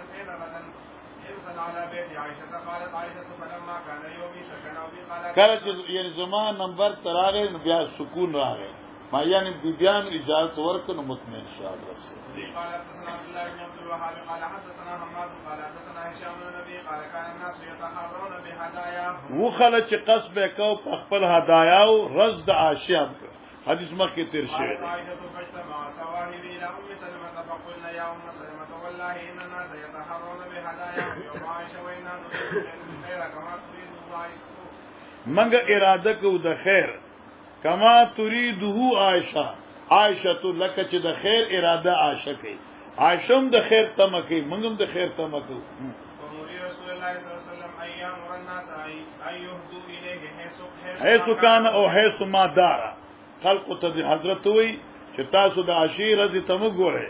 که هدايا لګي چې چرته نو لګي کنه. قالت فذكر ذلك ام سلمة للنبي صلى الله عليه وسلم قالت فعرض عني فلما عاد الي ذكرت له ذاك فعرض عني فلما كان في الثالث ذكرت له فقال يا ام سلمة لا تؤذيني في عائشة فانه والله ما نزل علي الوحي وان في لحاف امرأة منكن غيرها. باب مناقب الانصار والذين تبوأوا الدار والايمان من قبلهم يحبون من هاجر اليهم ولا يجدون في صدورهم حاجة مما اوتوا. باب د بیان د مناقب د انصار د نصرنا نصرت د نبی علیہ الصلوۃ والسلام مرګرتیا کوونکی. حدیث کې دا ذکر کی چې انصار ته انصار ولي وي. آیا دا انصار دا نم تاسو ځان له خپل خدای یا الله رسول خدای. جی وبي قال حدثنا موسى بن اسماعيل قال حدثنا مهدي بن ميمون قال حدثنا غيلان بن جرير قال قلت لانس ارايت اسم الانصار كنتم تسمون به. ارايت اسم الانصار من خبر را کمالا د اسم الانصار ینم د انصارنا کنتم تسمون به یعنی اکنتم تسمون به ایتاسو پخپل ځان مسما کړی دی په دی باندې ام سماکم الله یا الله تاسو مسما کړی په دی باندې قال بل سمان الله الله من مسما کړی په دی الا تنصروه فقط نصره الله. من بداخل دو انستا په بصره کې آی موږ ته بیانول فضائل د انصارو و مشاهدهم او غزوات د انصارو. مشاهد د مشهد جمع ده هغه زوینه د حاضرېدو لپاره د جهاد. ويقبل علي او على رجل من الازد او ما ته مخامخ شو او خبره به کولا یا یو ازدی طالب اغیتا فیقول ایبا فعل قومک یوم کذا وکذا وکذا ستا قوم انصاری فلان کی رضبان دا مدد کرو فلان کی رضبان دا مدد کرو فلان کی رضبان دا مدد کرو. جی قال حدثني عبيد بن اسماعيل قال حدثنا ابو اسامه عن هشام بن ابي عن عائشه رضي الله عنها قالت كان يوم بعاث يوم قدمه بس ګورا طالب جانا دا بعاث یو زیده مدینه منورې نه د 2 میلو په فاصله باندې او په دې ځکه جګړه شوه د اوس او د حضرت په منځ کې اوسیان حضرت جان په منځ کې او په سونو باندې کلونو باندې داوا الله شان ته ګوره حضرت ته هجرت نصر د مخ کې د دې بیا جګړه وشوه او خپل مابین کې د دې سرداران واله دوی کمزور شو. پیغمبر علیہ السلام چې الله راولېګ نو دوی ایمان ته لاچار شو. یاد نه وو پوه شئ الله دې وبخا الله دې خسته دي نه ده. تاسو خیال راغی حضرت عائشہ فرمایي چې دوی دا جنگ د یوم بعاث دا جنگ چې دا د دوی د ایمان راوړو لپاره الله یو بهترین ذریعہ ورکړ. دوی دغه یو بل ته تکړه او جنگونو جنگ ماران وي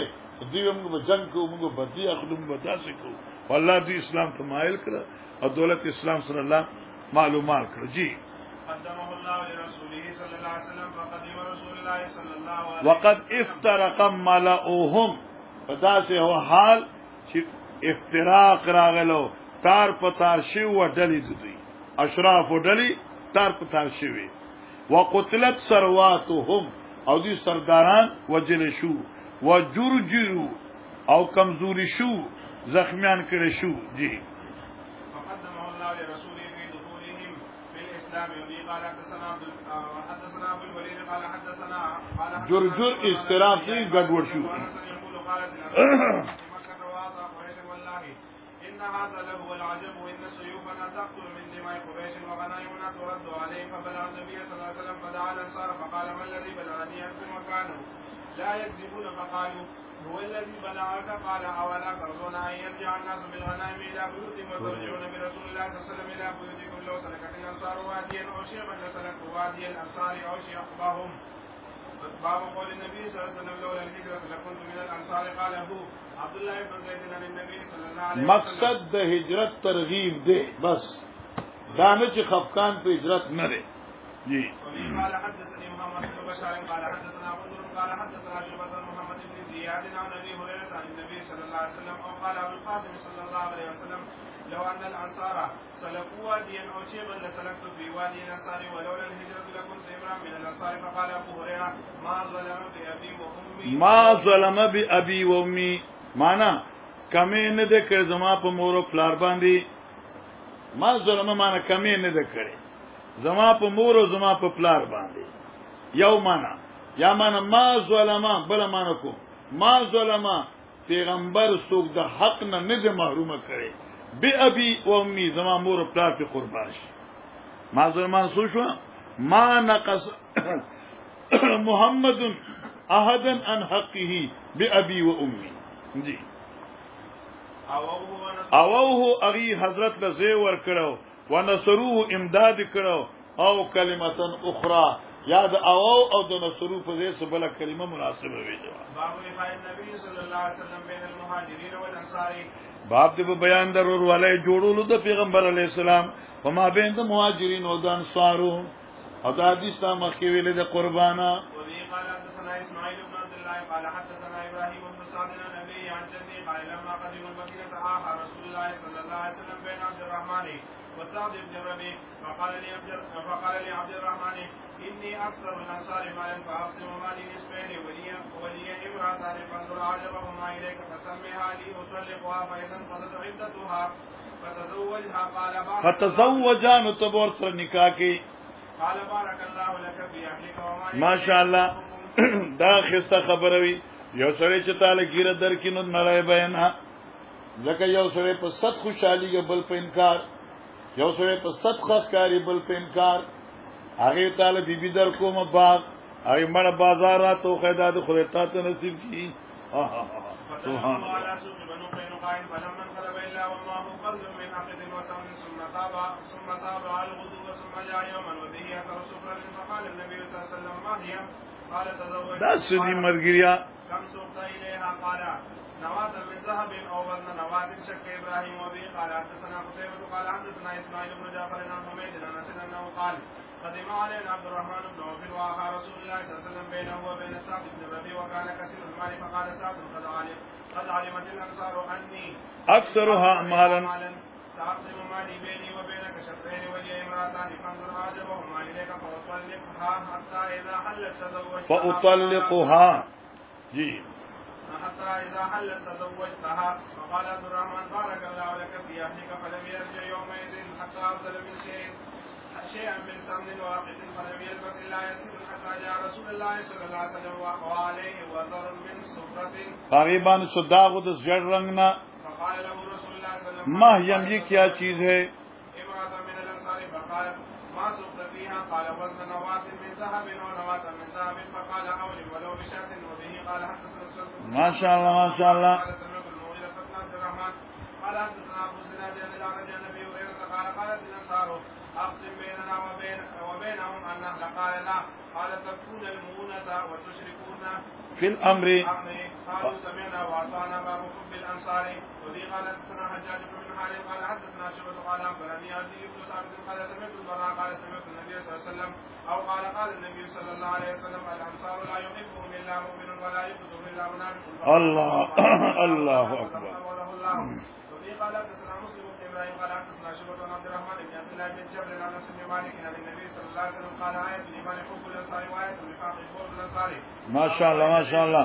للانصار انتم احب الناس الي ما شاء الله قال حدثنا ابو بكر قال حدثنا عبد الوارث قال حدثنا عبد العزيز عن انس قال عن النبي صلى الله عليه وسلم النساء والصبيان المؤمنين قال حسبت انه هغه مغازی کومږي وادنه د جنکې را رواني حضرت او تو درې دي فقام النبي صلى الله عليه وسلم ممثل من نه قدرتون کې ورته قال اللهم انتم من احب الناس الي قالها ثلاثه تاسو مال ډیر خېشه تاسو مال ډیر خېشه تاسو مال ډیر خېشه ته مال ډیر خېشه قال حدثنا يعقوب بن ابراهيم بن كثير قال حدثنا بعض بن اسد قال حدثنا شعبة قال اخبرني هشام بن زيد قال سمعت انس بن مالك قال جاءت امرأة من الانصار الى رسول الله صلى الله عليه وسلم ومعها ثمن لها فكلمها رسول الله صلى الله عليه وسلم فقال والذي نفسي بيده انكم احب الناس الي مرتين باب اتباع الانصار اب د بیان د تابعداري د انصارو د پیغمبر علی السلام انصار وګور د نبی علی السلام تابعداري کړې و او د دنیا هر تکلیف برداشت کړو. وبه قال حدثنا محمد بن بشار قال حدثنا غندر قال حدثنا شعبة عن عمرو سمعت ابا هريرة عن زيد بن أرقم قال الانصار يا رسول الله لكل نبي اتباع وانا قد اتبعناك فادعو الله ان يجعل اتباعنا منك فدعا فبيت ذلك الى ابن ابي ليلى قال قد زعم ذاك زيد بن قال حدثنا عدن قال حدثنا شعبة قال حدثنا عمرو بن مرة قال سمعت ابا هريرة رجلا من الانصار قال قالت الانصار ان لكل نبي قوما ان لكل قوم اتباعا وانا قد اتبعناك فادعو الله ان يجعل اتباعنا منا قال النبي صلى الله عليه وسلم اللهم اجعل اتباعهم منهم قال عمرو فذكرت لابن ابي ليلى قال قد زعم ذاك زيد قال شعبة واظنه زيد بن أرقم باب فضل طول الانصار. حدیث مقصد دا شو چې انصار وي چې موږ استاد تابعداري کوونکیو دعاو کې جن په اولاد کې داسې خلک پیدا شي چې استاد تابعداران وي. نبی علیہ السلام الله دې تاسو ما په تابعداري وساتي تاسو اولاد هم الله زما تابعداران کی جی. باب فضل طول الانصار. او دا ګوره اصل د کورونه شمارل دي ښا محلي شمارل دي آسان دي کم سے کم لږ پانی وای. باب د بیان د فضیلت د کورونو د انصار او دغه د محلو جی. ځکه چې نبی علیہ الصلوۃ والسلام د انصار سره محبت او دغه بیل بیل زویونه او بیل بیل علاقې وي. نبی علیہ السلام د هر یو محلي بیل بیل تعریف کوي جی. وبه قال حدثنا محمد بن بشار قال حدثنا عمر قال حدثنا شعبة قال سمعت قتادة عن ابن مالك عن ابي اسيد قال قال النبي صلى الله عليه وسلم خیر دور الانصار بنو النجار د غره د کورونو د انصار نه بنو النجار دي. وجه صدا دا بنو النجار چې دا د عبد المطلب چې آی دینه وعده کړو دا د غیر رشتہ دارانو د پیغمبر ما مخلیوا او بیا کړ چې پیغمبر اسلام مدینه ته راغی. ابو ایوب انصاری په کور کې چې حضرت ملمو نغم نجاریو ځکه حضرت دې سره مینه دی راو. ثم بنو عبد الاشهل د اوسنا ها شمار ثم بنو الحارث بن الخزرج ثم بنو سعيد وفي كل دور الانصار خير. او د انصارو هر یو کور د خیر نه ډک دی. الله الله. قال سعد مار النبي صلى الله عليه وسلم الا قد فضل علينا فقير قد فضلكم على كثير. وقال عبد الصمد حدثنا شعبة حدثنا قتادة سمعت انس قال ابو سعيد عن النبي صلى الله عليه وسلم بهذا. وقال سعد بن عبادة وفي قال حدثنا سعد بن حفص قال حدثنا شيبان بن يحيى قال ابو سلمة اخبرني ابو سعيد انه سمع النبي صلى الله عليه وسلم يقول خير الانصار او قال خير دور الانصار بنو النجار وبنو عبد الاشهر وبنو حارث بن الصاعدة قربان دتانا. قال حدثني عمرو بن يحيى عن عباد بن سهل عن ابي حميد عن النبي صلى الله عليه وسلم قال ان خير دور الانصار دار بني النجار بنو عبد الاشهر ثم دار بني الحارث ثم بني صاعدة وفي كل دور الانصار خير. فلحقنا سعد بن عبادة فقال ابو سعيد الم ترى ان النبي الله صلى الله عليه وسلم خير الانصار حضرت نبی علیہ السلام انصار ته غورواله ورکړه غورواله اختیار ورکړه فجعلنا اخيرا موږ ټول نه اخر کې وګورل. حضرت د انصار غورواله بیان کې موږ په ټولو کې اخر کې شو. مفاد رکسات النبي صلی الله علیه وسلم فقال یا رسول الله خير دور الانصار ورکړه شو انصار کورنا فجعلنا اخرا موږ ټولو کې اخر کې رالو. نبی علیہ الصلوۃ والسلام ورته اولیس بحسبکم ان تکونوا من الخيار اعداد لبس نه چې په غورو کې خویای کنه لپونه شوي. تا د انصار د قبیلو غورواله ذکر ک خو زموږه قبیله په ټولو کې اخر کې رااله. نبی اسلام دام د کافی نه ده چې په غورو کې خوراله کنه خامخه یو کس خبرو صفاتی کیږي کنه. لکه زه د مشمالي سرکار ذکر کوم او د عبدالوارث ذکر کوم نو خامخه به یو مخ اخلم بل بروست اخلم نو دی روست اغستو سره درجه نه کمیږي غوروالی کې خو یې کنه. سبحان الله.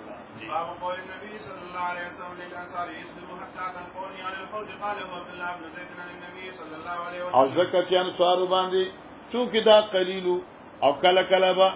د دوی د حقوق حق تلفیان وشوي. پیغمبر اسلامي صبر کوي چې تر دې حوض کوثر کې ما سره ملا شوي هغه ټول کسر نبوزي اتا زال شمدتانا. قال حدثني محمد بن بشار قال حدثنا عمر قال حدثنا شعبة قال سمعت قتادة عن انس بن مالك عن حسين بن حسين ان رجلا من الانصار قال يا رسول الله الا تستعملني كما استعملت فلانا قال ستلقون بعدي أسرة فاصبروا حتى تلقوني على الفوز. وبه قال حدثني محمد بن بشار قال حدثنا بدر قال حدثنا شعبة عن هشام سمعته أنس بن مالك يقول قال النبي صلى الله عليه وسلم للأنصار إنكم ستلقون بعدي أسرة فاصبروا حتى تلقوني وموعدكم الفوز. وبه قال حدثني عبد الله بن محمد قال حدثنا سفيان عن يحيى بن سعيد سمع أنس بن مالك حين خرج معه إلى الوليد قال ما شاء الله ما شاء الله ما شاء الله الأنصار إلى أن يقضي لهم البحرين فقال ألا إلا أن تقضي لإخواننا من المهاجرين مثلها تقطع لأخواننا من المهاجرين مثلها مغل جاگیر مراکا سوچ زم انصار مرګور ته دی نیور کړی. قال إما لا فاصبروا حتى تلقوني فإنه سيصيبكم أسرة بعدي. باب دعاء النبي صلى الله عليه وسلم أصلح الأنصار والمهاجرة. جی قربان دیتا نہ خوے بچرت. وبه قال حدثنا آدم قال حدثنا شعبة قال حدثنا أبو إياس عن أنس بن مالك قال قال رسول الله صلى الله عليه وسلم لا عيش إلا عيش الآخرة فأصلح الأنصار والمهاجرة. وعن قتادة عن أنس عن النبي صلى الله عليه وسلم مثله وقال كفر الأنصار. وبه قال حدثنا آدم حدثنا شعبة عن حميد الطويل سمعت أنس بن مالك قال كانت الأنصار يوم الخندق تقول نحن الذين بايعوا محمدا على الجهاد ما بقينا بلا فأجابهم اللهم لا عيش إلا عيش الآخرة فأكرم الأنصار والمهاجرة. وبه قال حدثنا محمد بن عبيد الله قال حدثنا محمد بن أبي حازم بن النبي عن سالم قال جاءنا رسول الله صلى الله عليه وسلم ونحن نقتل الخندق وننقل التراب على أكتادنا وفيه إلا عيش الآخرة فاغفر للمهاجرين والأنصار. باب ويؤثرون على أنفسهم ولو كان بهم خصاصة. الصحابه کرام مزاج داو شاگر چې و دیله ضرورت خو به پزان مخ کې کاو داس مونږ کو الله دې مونږ کې داسي عادتونه پیدا کړي الله دې مونږ کې عادتونه پیدا کړي. قال حدثنا مسدد قال حدثنا عبد الله بن داود عن حذيفه بن عثمان عن ابي حازم عن ابي هريره ان رجلا اتى النبي صلى الله عليه وسلم فبعث الى نسائه یو سره راغه اوګه عجزو جی ډوډۍ را ک نبی علیہ الصلوۃ والسلام کوته یو کسولېګا چې لار شه زموږ په کورونو کې نه حقور دي کې به دې کورونو کې د خوراک د ملمه وسراونه فقلنا ما معنا الا الماء الله د دوارو جهانو شاهزادان د دوارو جهانو بادشاہ په کور کې سوا دوبونه برسنو. فقال رسول الله صلی الله علیه وسلم نبی علیہ السلام فرمایل من یزم او یزیف هذا سوق دې چې ملما کی دا زما ملما سوق دې چې ځان سره بوزي دا زما ملما. فقال رجل من الانصار ابو طهرا فاسد یا ثابت ابن قیس فاسد و انا زیما فانطلق بي الى امراتی لار دې خپل بیبي څخه. فقال اکرمی زیف رسول الله صلی الله علیه وسلم دا د پیغمبر ملما د اکرام یو کا هغه مانځنا الا قوت سبياننا منکر بغیر د ماشومانو د خوراک نه خپل سنشته منګل ځان نه پوره کی سوا د ماشومان نه وی حي طعامکی سمانا راوړه خپل هغه طعام واسبه سراجکی ونومی سبيانکی بلکا دیوا ودکا خپل ماشومان. الله الله حضرت شو جی اذا رادوا عشان کله چې دې ما خامې ډوډۍ غواړي الله الله چل کنه یو په طریقې سره جی طاب یعنی وګیتګي شپه تیر کړه ذائق الله الليلتا الله شپې تاسو په حالت ډیر خوشاله شو یا ضاحکا خندا یو کړه خو ما یلیق به کنا او عجب من فعلكما فانزل الله تعالى ويسرون على انفسهم ولو كان بهم خصاصه ومن يوق شح نفسه فاولئك هم المفلحون. باب قول النبي صلى الله عليه وسلم يقبلوا من محسنهم وتجاوزوا عن مسيئهم. دا تعلیم د پیغمبر دی په حق د انصارو کې بادشاہانو ته سره کې بس کوه دا تعلیم دی چې دا انصار چې کوم دی کې چې کوم سره محسن وي دغه اجابت وکړي او کې کوم سړی نه څه کمې کیږي نو معاف کوي ورته ځکه دوی په ما باندې لوی پند دی وبه قال حدثني محمد بن يحيى ابو علي قال حدثنا شعبان ابو عبدان قال حدثنا ابي قال اخبرنا شعبة بن الحجاج عن هشام بن زيد قال سمعت انس بن مالك يقول مر ابو بكر والعباس بمجلس من مجالس الانصار وهم يبكون فقال ما يبكيكم قالوا ذکرنا مجلس النبي صلی الله علیه وسلم منا مګه ذکر کو هغه مجلس ته پیغمبر ځان سره دی فدخل على النبي صلى الله عليه وسلم فاخبره بذلك قال فخرج النبي صلى الله عليه وسلم وقد عصب على راسه حاشيه بردن حضرت صلی الله علیه وسلم په خپل سر باندې تړلو یو صادر یو سوکا قال فصعد المنبر ولم يصعده بعد ذلك حضرت منبر توخت دین پس حضرت منبر تنوخت لے اخر بیماری وا فحمد الله واثنى عليه ثم قال اوصيكم بالانصار فانهم کرشی وعایبی دا کرشی دا زما لره ده دا زما رازداری دی وعایبتی دا زما غټه دا غټه بیر کنه دا زما تیلای دا زما رازداری دی او دا زما خواص دی وبقي الذي لهم فاقبلوا من مسلم وتجاوزوا عن مسيء وبه قال حدثنا احمد بن يعقوب قال حدثنا ابن الغسيل قال سمعت عكرمة يقول سمعت ابن عباس يقول خرج رسول الله صلى الله عليه ملحفتن په حضرت باندې صادرو منعطفا بعلى منكبيه دا صادر تاو کړو د ځانا یعنی د وګونا زکه د بیماری حالتونو ساره کېدل او حضرت په سر باندې یو صادر او تور رنگه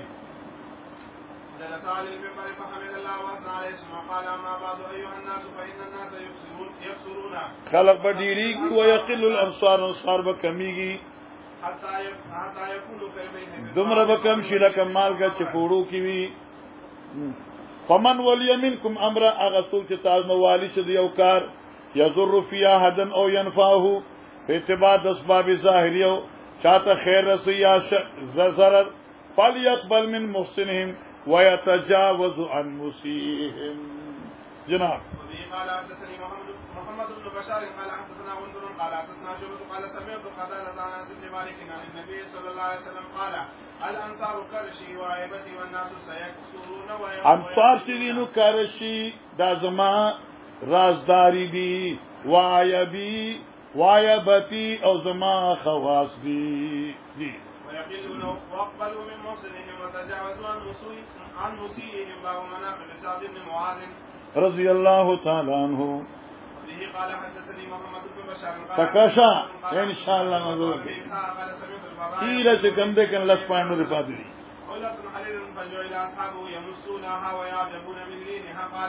خلق با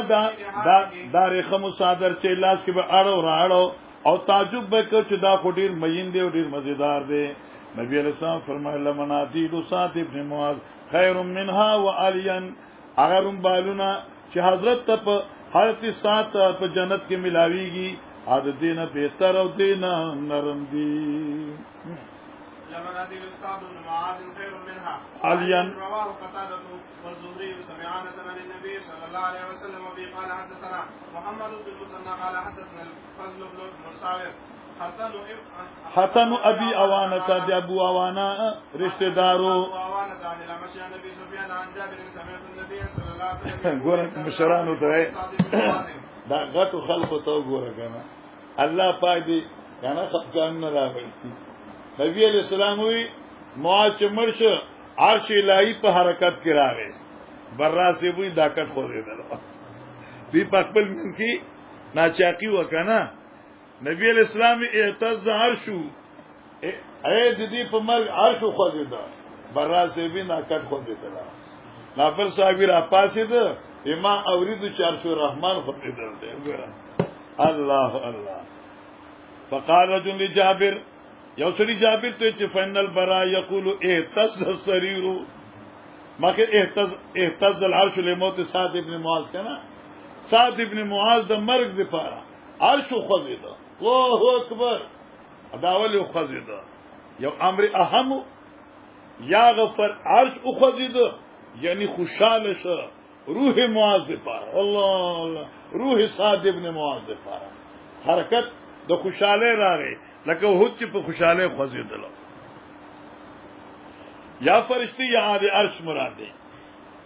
ها وان لما حدثنا ابو سان جابر نبی صلی الله علیه وسلم مثلو فقال رجل لجابر یوسری جابر سیبتوی فإن البراء يقول اهتز سريره ودا خو د صادق کټ خو دیدلو فقال انه كان بين هذين الحيين زغائن اذ سعد ابن معاذ او د براء په دې قبيله کې ډیر وخت نه زغائن کینی وي ځکه یو اوسید بل خزرجی دی وسمعت النبي صلى الله عليه وسلم يقول اهتز عرش الرحمن لموت سعد ابن معاذ ما به حضرت ناوریدو چارش رحمان فضیدلو شابه تعالی جانا وبه قال حدثنا محمد بن عمارة قال حدثنا شعبة عن سعد بن ابراهيم عن ابي امامة بن سهل بن حنيف عن ابي سعيد الخدري ان ناسا نزلوا على حكم سعد بن معاذ فارسل اليه فجاء على حمار راغ دې على حمار فخپل سورلې خمزداري اوچته سورلې باندې ما بلغ قريبا من المسجد قال النبي صلى الله عليه وسلم خيركم او سيدكم يعني جاء خيركم وجاء سيدكم قال يا سعد ان هؤلاء نزلوا على حكم قال فإني احكم فيهم ان تقتل مقاتلتهم وتصبح ذراريهم قال حضرت حكمت بحكم الله يا او حکمت بحکم الملک امراد ملک نزات رب العزت جزاک اللہ کے چشمن باز کر دی مرابا جان جان امراض کر دی